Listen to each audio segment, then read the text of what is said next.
ava havasi kungofamba chete asi vakabata bumbiro romutemo unotichengetedza.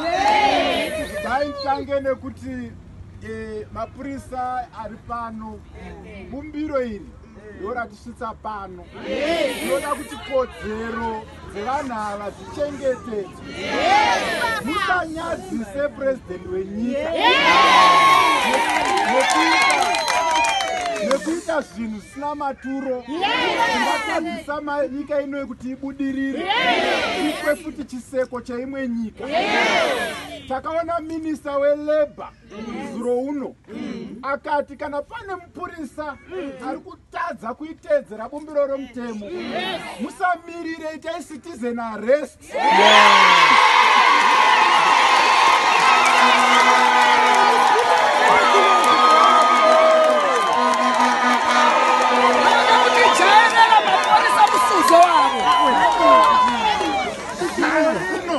Minister of Home Affairs reporter akadzokorora chimwe chete, saka gore rino shiri yabvuta reke.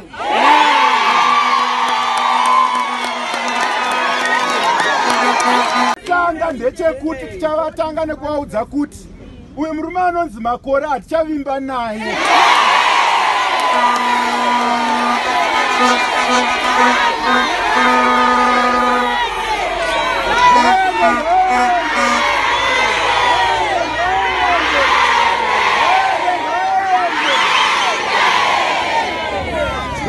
Tichatanga kuudza president nokuti tinotenda kuti mari ingaunzwa aripo haisviki.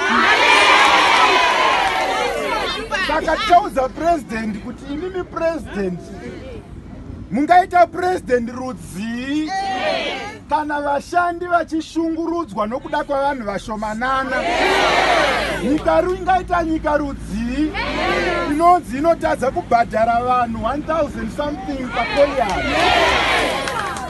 Asi hatisi kungonomira naizvozvo chete, tataura nevetataura navo kumusoro uko kuti zvatichanoita tine ungano yedu yemadzimai, women's committee.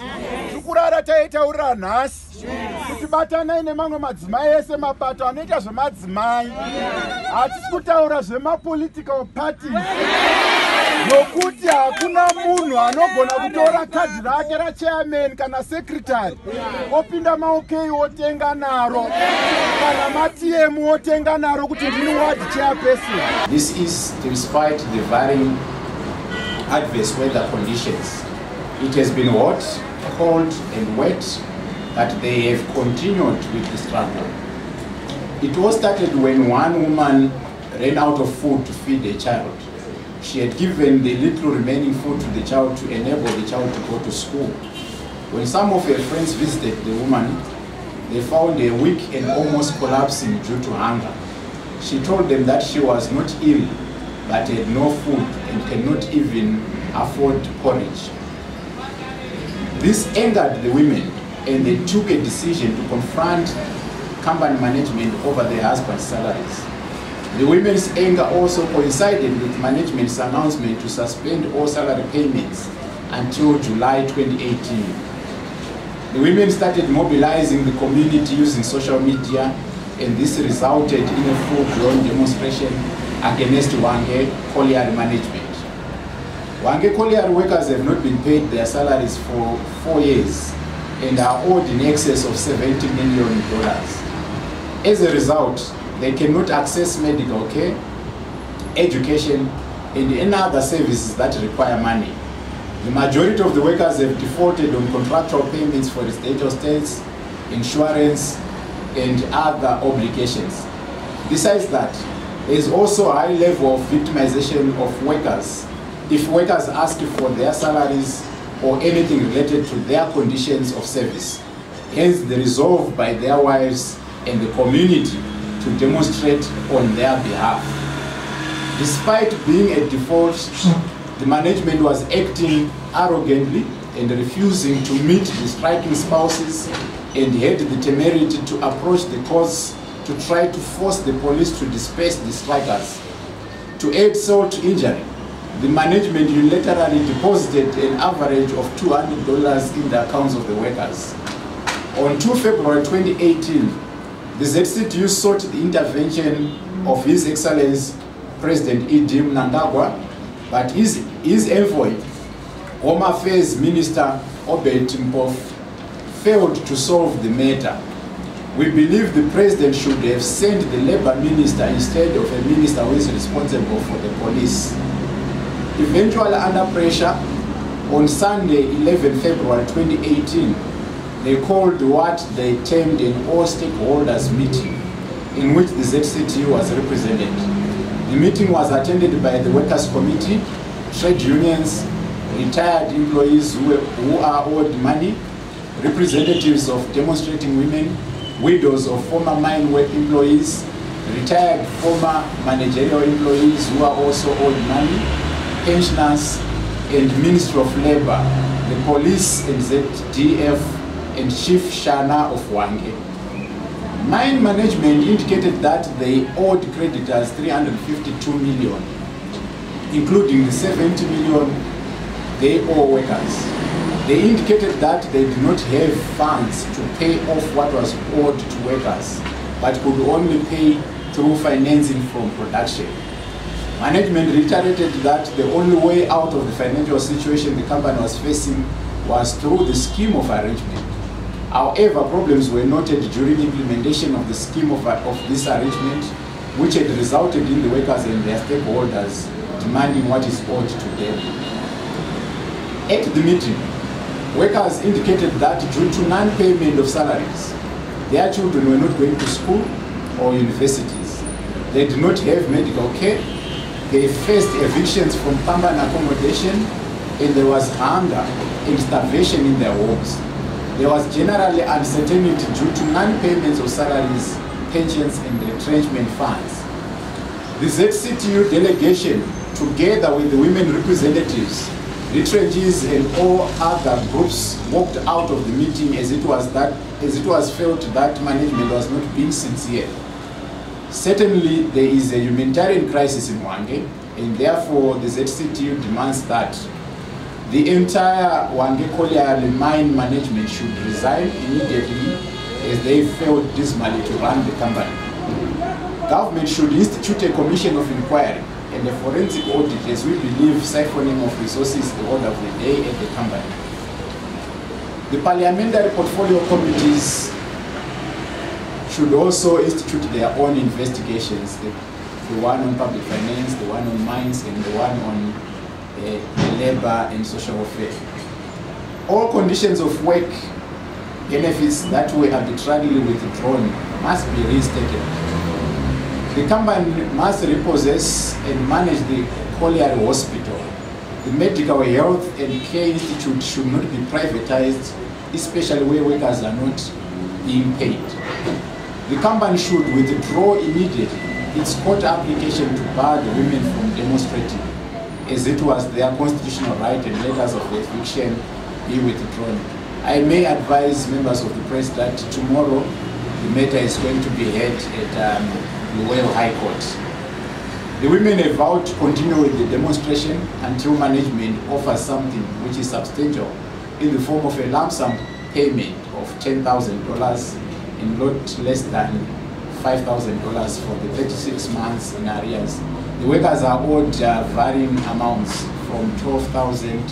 Some of the managerials are owed over $100,000, and some in the managerial grades are owed up to $200,000. The ZCTU will continue to mobilize support for the striking women in Hwange in whatever way, even if it means conducting a demonstration at the Coal House here in Harare. We are also calling for humanitarian assistance from government and other non-governmental organizations, as there is a serious shortage of food and school children are very vulnerable. We will also continue to make a follow-up on His Excellency Emerson Mnangagwa to intervene in this matter. Government is the majority shareholder at Hwange Colliery Mine, making it a strategic unit of government. It must not continue to be run down.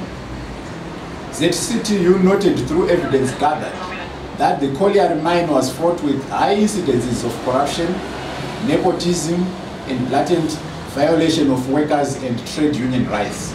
This explains why the company has parceled out subsidiary companies, and other companies are just paid by Hwange colliery company for their services. Even their workers have no salary arrears, yet those at the mine company are not being paid. Such action by the company portrays a very bad picture to the nation and international community at a time the country is making all efforts to re-engage with the world. Generally speaking, the whole community is in a bad state, and it will not be surprising that one day there could be an outbreak of serious diseases such as cholera and typhoid. An average of 200 people share a toilet, and worse still, those toilets have no doors, depriving people of privacy. We are also concerned that the military and police were roped into the meeting. This is purely a labor dispute, and they should stay clear. If we allow them, we'll be setting a bad precedent.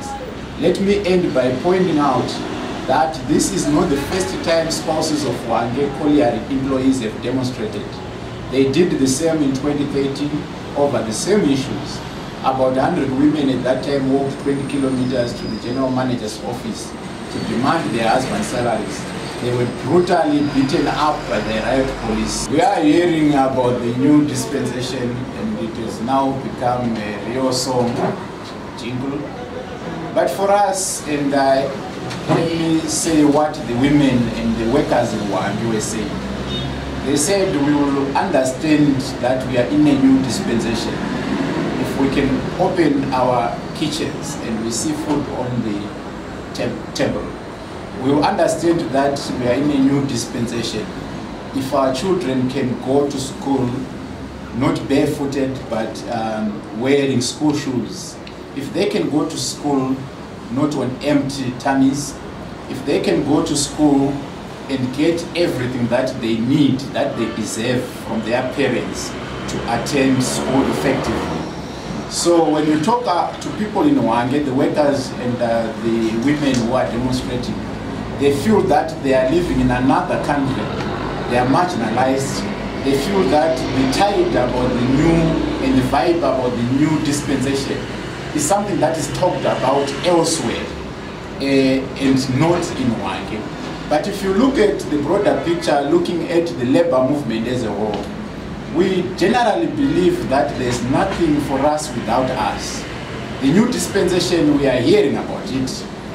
No one has made attempts to sit down to discuss with labor. I think the president, the current president, has met everyone else but labor. So our overtures to meet him, even when we are facing this crisis in Hwange, we have not even received any acknowledgement. We have not even received any courtesy call. So we are wondering, what is this new dispensation about? We are craving for a new dispensation for real. We have been on the forefront fighting for democratization of the country. We've been at the forefront fighting for economic revival and economic growth of the country. We've been fighting at the forefront on changing the social status of Zimbabweans. People are suffering out there. We have even brought about alternative policies. We are ready to engage with any government of the day, provided they are willing to sit down with stakeholders and craft a national vision that we will all put our energies towards achieving. So yes, there's talk about new dispensation, but if you ask even those who are talking about it, what is the vision?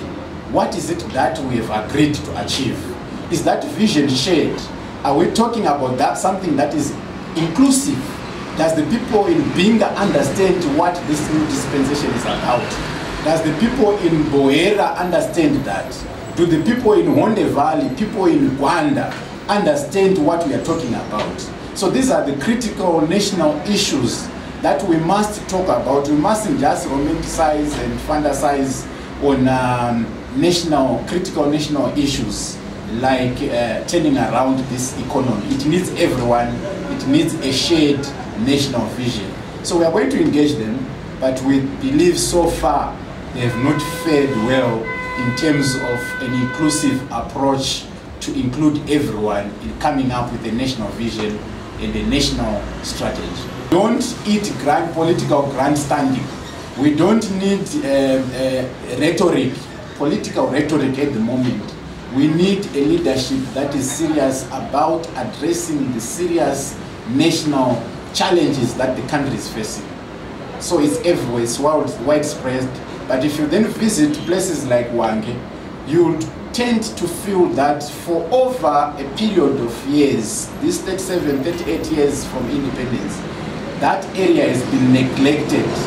You go into the places where workers are working, they are still using the colonial era settlements.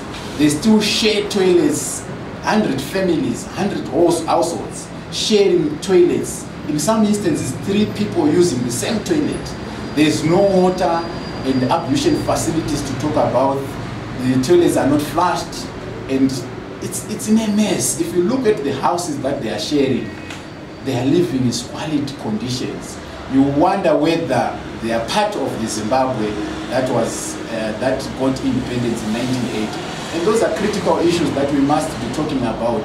If there are communities that are clearly marginalized, the government has a responsibility to develop. We cannot take this idea that this is a Hwange concession. The government must be protecting its citizens. The government must even be protecting its citizens against even errant employers like Hwange. So it's widespread, but there are some areas that are clearly marginalized more than others. And that is a national discussion that should be put on the agenda and people openly discuss. Demonstration is an avenue for the women to put their issue at the national agenda. So they are crying out to authorities. There are 2 issues that must immediately happen. Firstly, this matter must be handled by the president of the country. He has to intervene. Government must intervene. Where people are facing starvation, it is the responsibility of government to intervene and firstly to ensure that vulnerable communities, the widowed, the orphans, the school children, and the workers who are working without food are given humanitarian aid immediately. We are also calling on the NGOs to ensure that we immediately get humanitarian assistance in that regard. But government has got capacity because it's the major shareholder. So when we are talking about Hwange, we are also talking about the government as the employer. The government is the major shareholder. We don't believe that the government cannot pay the 70 million. The government has been bailing out Cisco Steel, and these are the questions that are coming from Hwange, that the government has bailed out Cisco Steel, Air Zimbabwe, government is planning to bail Zimasco, Shabani Mashala mine, and people are now even asking, people in Hwange are asking, is it because of our geographical location? Is it because of anything else that we are not getting the same assistance from government? So our view is government should pay the outstanding salary, 70 million, and deal with these shareholder issues later. And then secondly, if the government cannot do that, we as a CTU can mount up the court challenges like we're talking about, constitutional. It's a constitutional matter. The government has got a responsibility to make sure that people do not starve. It has got a responsibility to make sure that everyone, not just workers, everyone has decent accommodation. Everyone has got sufficient food.